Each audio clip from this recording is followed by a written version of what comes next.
একবারের কথা, গ্রামের কিছু লম্পট একা মেয়েকে খুব বিরক্ত করতে থাকতো। রোজ রোজ ওদের বিরক্ত থেকে হয়রান হয়ে একদিন ওই মেয়ে গ্রামের নদীতে ঝাঁপিয়ে পড়ে। আরে এ কি, এই মেয়েটা তো নিজের প্রাণ দিতে চাইছে, আমাকে একে বাঁচাতেই হবে। তারপর হীরা ওর পেছন পেছন নদীতে ঝাঁপিয়ে পড়ে। তারপর ওই মেয়েটার প্রাণ বাঁচিয়ে নেয়। এই সব ঘটনা ওই গাছটায় থাকা একটা ডাইনি দেখতে থাকে।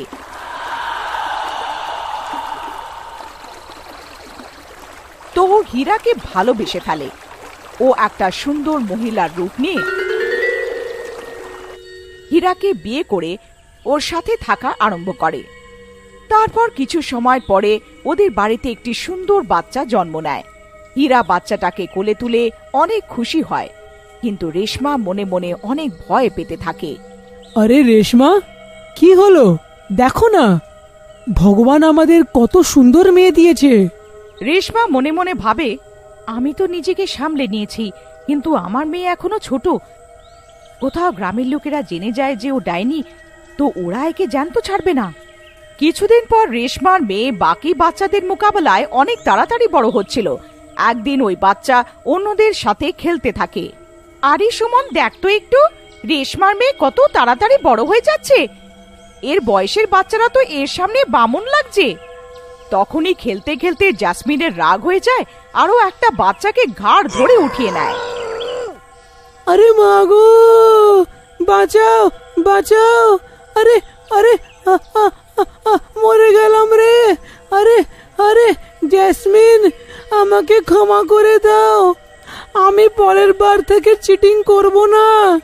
তুমি তুমি আবার করে তোমার ভাগটা নিয়ে নাও।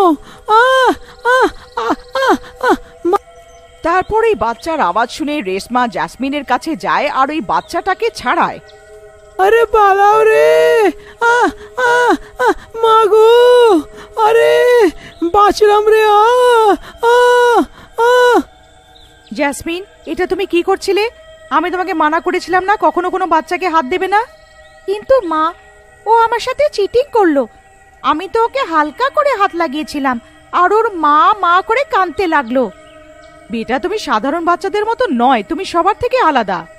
আমি এদের থেকে আলাদা কি করে মা? জাসমিনের প্রশ্নের উত্তর রেশমা দিতে পারে না আর ওকে ঘরে নিয়ে চলে যায়। তারপর একদিন রেশমা জাসমিনের চুল আঁচড়াচ্ছিল। মা, আমার আজকে দুটো বিনুনি বানাও না। না না মা, এখন তোমার এত বড় চুল হয়নি যে দুটো বিনুনি বানানো যাবে। তারপর রাতে সবাই ঘুমোতে থাকে। তখনই প্রতিবেশী বাড়ি থেকে কোনো মহিলার চেঁচানোর আওয়াজ আসতে থাকে। আরে মরে গেলাম রে! হায় রে, কেউ আমার চুলে খুর মেরে আমাকে ন্যাড়া করে চলে গেল। হায় রে, আমি তো ন্যাড়া হয়ে গেলাম। কেউ অন্ধকারকে সুযোগ নিয়ে আমার চুলই নিয়ে গেল। আরে রেশমা, এ আবার কিরকম আওয়াজ? এই মহিলা এত কাঁদছে কেন? হ্যাঁ গো, তুমি ঘুমিয়ে পড়ো, আমি দেখছি। তারপর রেশমা ওই মহিলার কাছে যায়। ওই মহিলাকে ন্যাড়া দেখে আশ্চর্য হয়ে পড়ে। আরে বোন, এটা কি হলো? তোমার চুল কোথায় গেল? তোমার এরম অবস্থা কিভাবে হলো? আরে কি বলি দিদি, কেউ হতচ্ছাড়া অন্ধকারের সুযোগ নিয়ে আমার চুলটাই কেটে নিয়ে চলে গেল। তারপর রেশমা অনেক চিন্তিত হয়ে নিজের বাড়ি চলে আসে। ও জাসমিনকে দেখে তো জাসমিন ঘুমোচ্ছিল। তারপর সকাল হওয়ার পর জাসমিন নিজের মার কাছে চুল আঁচড়াতে আসে। মা, আজ তো আমি তোমার কাছ থেকে দুটো বিনুনি করেই ছাড়বো। আরে বাবা, কালকেই তো বলেছিলাম যে তোমার চুল এত বড় হয়নি যে দুটো চুটি করতে পারবে। তারপর রেশমা জাসমিনের চুল বিনুনি করছিল, কিন্তু এটা কি, বিনুনি বানার পরও আরো চুল খোলা রয়ে যায়।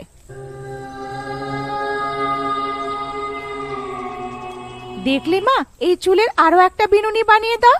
এটা কিভাবে হতে পারে? কাল তো একটাই বিনুনি হয়েছিল, রাতারাতি চুল বেড়ে গেল কি করে? তারপর জাসমিন দুটো বিনুনি বাঁধার পর বাইরে খেলতে চলে যায়। রাত হওয়ার পরে গ্রামে হঠাৎ চিৎকারের শব্দ শোনা যায়। আরে মরে গেলাম রে, আমার চুলকে কেটে নিয়ে চলে গেল।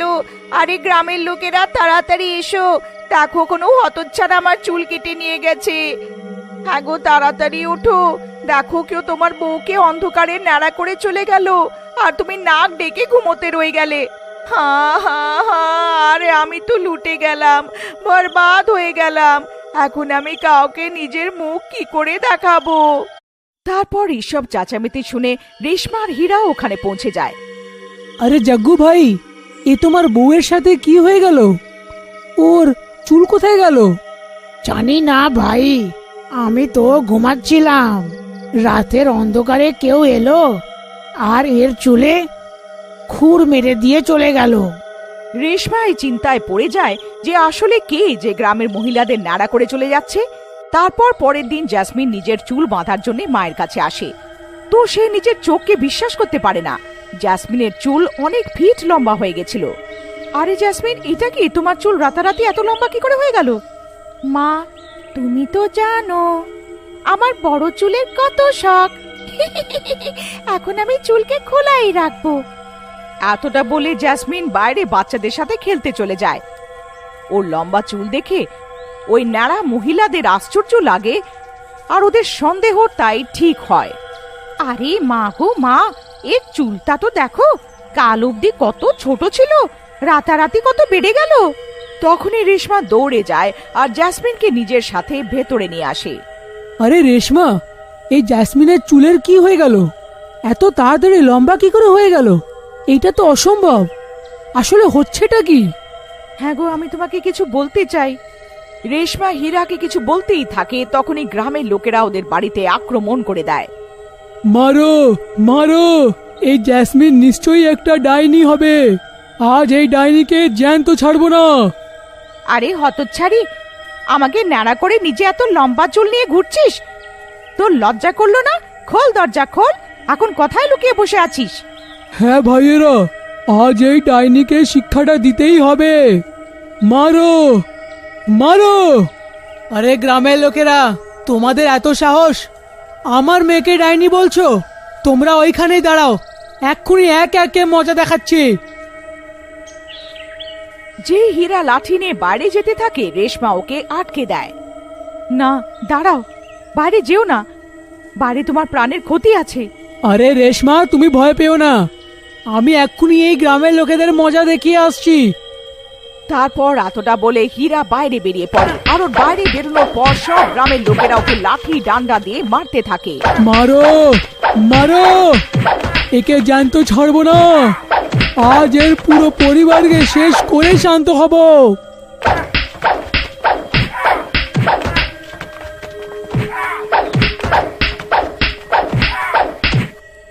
তারপর রেশমা হীরাকে বাঁচানোর জন্য বাড়ি থেকে বাইরে আসে। মনে হচ্ছে আমাকে একে বাঁচানোর জন্য নিজের আসল রূপে আসতেই হবে, না হলে এরা ওকে জ্যান্ত মারবে। তারপর রেশমা নিজের আসল ডাইনি রূপে আসার চেষ্টা করে, কিন্তু ও রূপ বদলাতে পারে না। আরে এ কি, আমি ডাইনি কেন হতে পারছি না? আরে না, এরকম হতে পারে না। যদি আমি ডাইনি না হতে পারি, ট্রেনার প্রাণ বাঁচাতে পারবো না।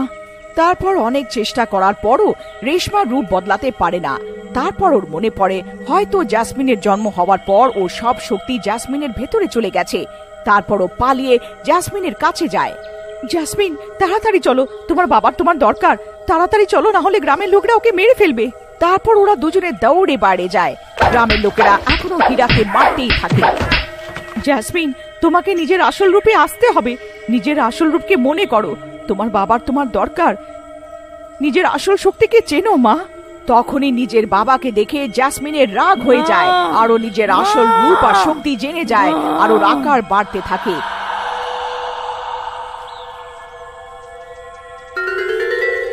এইসব দেখে গ্রামের লোকেদের অবস্থা খারাপ হয়ে যায়।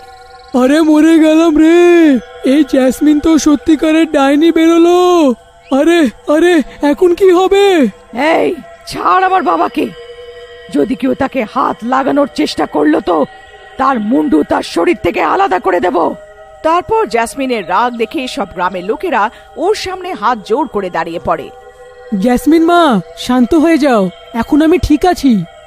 তারপর নিজের বাবাকে ঠিক অবস্থায় দেখে জেসমিনের রাগ শান্ত হয়ে যায় আর নিজের আকার ছোট করে দেয়।